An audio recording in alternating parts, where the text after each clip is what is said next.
When I heard the amount from my brother's mouth, I couldn't help but laugh. What was that again? How much is the wedding going to cost? $55,000. No more, no less. Lily calculated everything for us. That includes the flowers, catering, and the venue deposit. Sitting in front of me with his arms arrogantly crossed was my younger brother, Brandon, 10 years younger than me. A lost soul at just 22. Next to him sat his fiancée, Lily, with a composed expression. She looked to be about my age, maybe a bit older. Lily tilted her wine glass slightly and said, "Well, we're family, right? Of course, we're supposed to support each other." I see. So, you want me to pay? $55,000? Yeah. Erica, you already inherited mom's house, didn't you? So we figured it's only fair we get a share too. I mean, the wedding costs could easily come out of that, right? Or wait, are you seriously thinking that house is all yours? Even though nobody's living there right now? Brandon said this with a smug grin, and I stared straight at him. True, the house I inherited from mom was unoccupied. I was planning to move into it when my apartment lease was up. In that case, I'll pay up to $10,000. The rest is on you too. What? That's it? That's nothing. Maybe you'll understand the weight of nothing once you start actually working for it. I didn't say it out loud, but my heart had already gone cold. Brandon is the baby of the family. Especially adored by our mother, he was raised like a little prince. But the truth is, I was the one who took care of him the most. How to mix his formula, how to change his diapers, how to read him picture books. Maybe I wasn't just a big sister. I was more like a little mom to him. And that's exactly why. When Brandon, still not fully grown up, reached for mom's inheritance saying, "We're family," so of course, some part of me wanted to cry. The Brandon I once knew was gone. My name is Erica Bloom. I'm 32 years old. I live with my lawyer husband and our young daughter in a suburban town on the west coast of the US. I didn't go to law school myself, but I work in my husband's law office as a secretary. My mother passed away 6 months ago. When it comes to inheritance, everything depends on wills and trusts. After I became the trustee, Brandon and Lily, in a way, started showing their true colors. That day, I was at home with my husband and daughter. My daughter was struggling with some homework from her tutoring class, and I was sitting beside her, looking over her notebook, offering suggestions like, "Why don't you try it this way?" My husband was in the kitchen preparing dinner. He's in charge of cooking on weekends, and our daughter always looks forward to it. It was just an ordinary, peaceful weekend until it happened. Brandon contacted me out of the blue for the first time in a while. "So why exactly do I have to pay $55,000 for your wedding?" Brandon called me out of nowhere and demanded that kind of money. "Come on, it's the most important event of my life. If you could help us out, it'd make our new beginning perfect." Still, that amount is just ridiculous. Wedding expenses are something a couple should handle together. It's not that I don't want to help, but the most I can offer is $10,000. Brandon exploded at my answer. "What? Just 10 grand? And you still call this family? You're managing mom's inheritance. But that's basically the same as holding on to my share without asking. The estate was divided fairly. You agreed and signed the documents yourself. How do we even know that's what mom really wanted? She was sick, right?" Maybe her judgment wasn't totally clear. At that moment, I was starting to realize it. This wasn't just Brandon's idea. Someone next to him was fueling the fire, and it had probably started quietly even before our mother passed away. As I was thinking that, Brandon suddenly changed the subject. "Well, whatever. Oh, by the way, your birthday's next week, right?" Lily and I talked and made a reservation at a nice restaurant. "How about we go out for dinner together for the first time in a while? I'm surprised you even remembered my birthday." Of course I did. "We're family, aren't we?" His tone was light and cheerful, but I could sense the intention behind it. "Can my husband come too?" "What? Oh, yeah, sure. Of course." On the day of the dinner, my husband and I headed to the designated restaurant. We were led to a semi-private space divided by a partition. Inside, Brandon and his fiancée Lily were already seated. "Hey, happy birthday!" Brandon raised his glass for a toast. "Thanks, but this place is kind of oddly designed. I thought it was supposed to be a private room. But someone's sitting over there, aren't they?" I glanced beyond the divider. At the table were three unfamiliar people in suits. Even though it was a restaurant, they weren't eating. Instead, documents and files were spread out on the table. Don't worry about it. It's quiet here, so I guess some people use it for business meetings. Brandon smiled and held out his wine glass. Lily added with a bright smile. Today is a celebration. Let's try to enjoy ourselves, shall we? Although we sat down for now, the atmosphere felt awkward. Despite the small talk, Brandon and Lily were clearly restless. They kept exchanging glances, looking like they were anxiously waiting for something. At that moment, Brandon brought it up. So, Erica, I think we really should talk about the inheritance again. So that was the real reason behind all of this. I get that you inherited the house, Erica, but honestly, I can't accept that. Brandon's voice was sharp. His eyes were filled with frustration and resentment. You got the house, and I was supposed to get a lump sum of cash, right? Yes, that's true. But Mom clearly stated in her will that everything, including Dad's life insurance and their savings, should be split as equally as possible. I explained calmly. Then Lily, grinning beside him, opened her mouth. But I understand Brandon's point too. That house is really nice. It should be worth a fortune. Shouldn't you reconsider how it's divided? No one's even living there now, right? That just makes it more of a waste. Brandon's face brightened for a moment at Lily's words, but it was the kind of confidence that felt like they were trying to manipulate us. Exactly, Lily gets it. That's what I've been saying. Let's just sell the house and split the money 50-50. That way, I'll actually have some freedom. I mean, that little bit of cash is completely unfair. I was stunned. The inheritance Mom had carefully planned out while thinking about our futures. They were trying to tear it all apart so casually. It's not that simple. It's our duty to respect Mom's wishes. My husband silently nodded in agreement.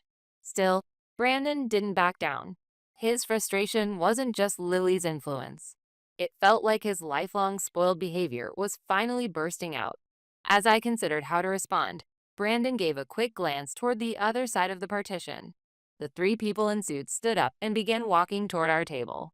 These are my lawyers. I invited them today so we could keep the discussion smooth. Lily swiftly pulled out an envelope and placed it in front of me. Erica, would you mind signing this, please? It's a delegation agreement to transfer your family assets into a new trust. Of course, your brother has legal rights as well, and this would reduce the burden on you. I frowned. Wait a second. Are you asking me to give up control of the assets? No, it's simply a delegation of management authority. Lily continued with a smile. Brandon will be the trustee of the new trust, and I'll be his co-trustee to assist him. This was clearly absurd. There was no way I was signing anything like that. Just then, my husband, who had been silently scanning the documents the whole time, finally spoke. I see. So this is coercion of asset transfer disguised as a birthday celebration. Lily and Brandon froze. What are you saying? And who are you to even say that? I'm Erica's husband, and I'm also a lawyer. What? I briefly looked over this agreement. It's a document that pretends to be a delegation contract, but it's actually a clear transfer of ownership. The fact that Lily, the fiancée, is listed as co-trustee makes this a glaring conflict of interest. His tone was calm, but unrelenting. If Erica were to sign this, it could potentially constitute criminal coercion or even fraud. And just so you know, everything in this conversation has been recorded from earlier. At that, my husband calmly pulled a small voice recorder from the inner pocket of his suit and placed it on the table. Deep, a red light blinked, signaling that recording had started. Lily's face twisted when she saw it. Brandon muttered, "Huh?" and then fell silent. One of the suited lawyers began to move nervously as if preparing to leave. This is not the situation we anticipated. Please excuse me for today. I should be going as well. The three lawyers stood up and left one by one, as if fleeing the scene. Wait, hold on. Brandon raised his voice in a panic. That the tide had already turned. They had underestimated me, assuming I was an easy-to-manipulate older sister. They knew nothing of who I truly was. Now then, are you ready to continue this discussion in a formal setting? As I gently set my wine glass back on the table, I could see the blood draining from Brandon's face. His expression no longer reflected that of a celebration. There may be things too difficult to discuss here. Fortunately, my law office is just a short walk from this restaurant. Would you be willing to join us there? As my husband stood up and spoke quietly, Lily turned pale, and Brandon looked around nervously, as if searching for an escape route. Several minutes later, we were inside an office just 3 minutes walk from the restaurant. The reception room was simple and calm. File cabinets lined the wall, and a few documents were already arranged on the table. Brandon and Lily sat side by side on the sofa, while my husband and I took our seats on the opposite side. A few documents lay on the table, and on top of them, the voice recorder continued to blink its red light steadily. So, what exactly are we doing here? Lily spoke with a smile, trying to hide her unease, but my husband didn't respond. Instead, he placed a thick file in front of him and slowly opened it. Would you take a look at this, please? He pulled out a portion of the report and handed it toward Brandon. This is a private investigator's report, commissioned during her lifetime by the late Violet Moore, your mother. Private investigator? Brandon furrowed his brow, and Lily's eyes widened. The subject of the investigation is you, Lily. This report contains a detailed record of your behavior toward Erica's mother. My husband began reading aloud. Lily visited multiple neighbors of the target, asking questions such as, has Mrs. Moore been acting a little strange lately? In a way that caused concern. The subject attempted to gather information about the target's financial situation using a false identity. History confirms previous contact with other elderly women of means in similar fashion. Lily's lips trembled. Wait a second, you can't talk your way out of this. For the first time, I cut in with a cold voice. My mother felt something was off about you from the beginning. You showed up claiming to be her son's girlfriend, yet you knew too much about her health and finances. She confided in me at first, but with no concrete proof. She hired a private investigator herself. I took an envelope out of my bag. It was another set of documents my mother had entrusted to me. And what I pulled out was a draft application for a guardianship arrangement written by Lily. The date was from a time when my mother was still alive. You were preparing to file for a voluntary guardianship by asserting that my mother was mentally unstable. In other words, you were trying to invalidate her will and financial authority and make yourself her legal proxy, giving you direct control over her assets. Lily was speechless. Her hands were clenched tightly on her knees. This is unbelievable, Brandon whispered quietly. Lily, you really went that far? I was thinking of you. No, that's not true. You weren't thinking of me. You were blinded by my mother's money. At those words, Lily's eyes wavered. Brandon, I spoke slowly. If you truly believed she was someone you could trust, then you share the responsibility. Brandon bit his lip and had nothing to say. But listen, I gently placed the documents on the table and looked at my husband. Your mother didn't completely give up on you. She made sure things were divided equally. If you hadn't asked for more, you could have held onto your rightful place as her son. My husband continued. However, the actions you both took were the equivalent of throwing that right away with your own hands. The red light on the recorder continued blinking quietly. That small, steady pulse looked like the final warning to Lily and Brandon. Lily, completely drained to respond, lowered her head and fell silent. Amid the silence, my husband slowly pointed to the voice recorder sitting on the table. By the way, this entire conversation is being recorded as well. The red light on the voice recorder glowed steadily, indicating that it was in use. Lily looked up for a moment. Her eyes clearly showed fear. A soundless breath escaped her lips as her throat moved. My husband continued in a calm voice. If there is any suspicion of coercion or fraudulent agreements, this recording may be submitted as valid evidence. Of course, through proper legal channels. Lily lowered her gaze, her shoulders trembling. But then, in the next moment, rather than refute our words, Lily scowled and folded her arms. What? Are you serious? I have a signed contract with Brandon. Your legal logic doesn't apply here. She raised her voice, as if asserting the absolute legality of what she held. But my husband quietly picked up a document and replied coolly. That so-called contract is merely a memorandum. It does not carry legal force. It's not a formal engagement agreement or a legally binding inheritance division contract, so the likelihood of it being invalidated is extremely high. Lily faltered for a moment, but quickly snapped back. Don't be ridiculous. This is my trump card. If you think I'm going to lose to you, you're dead wrong. I'm not giving up. With that, she turned on her heel and stormed toward the door. Bang! The door slammed violently behind her. What a storm of a woman! My husband let out a small sigh and began to tidy up the documents on the table. After Lily's outburst and departure, Brandon remained slouched in his chair, looking utterly drained. Given how thoroughly she was exposed, that reaction was expected. But we still can't let our guard down. I nodded firmly. This wasn't over yet. Brandon, I'm sorry, but from here, we need to have a family discussion. Would you mind staying a little longer? As my husband spoke, he switched off the voice recorder. The red light indicating it was recording turned off. I'll talk to Lily properly. But why was I so blindly following someone like her? Brandon muttered, his voice hoarse and distant. The arrogance he'd shown up to that point had vanished. With his shoulders slumped, he looked like a lost child. Even realizing that is a step forward, I said quietly, "But what you did to Mom, and to me, that doesn't disappear." Brandon kept his head down, biting his lip. "Do you think Mom always believed in me?" I said nothing for a moment. Then I let out a small sigh and pulled an envelope from my bag. "This is a letter Mom wrote for you before she passed.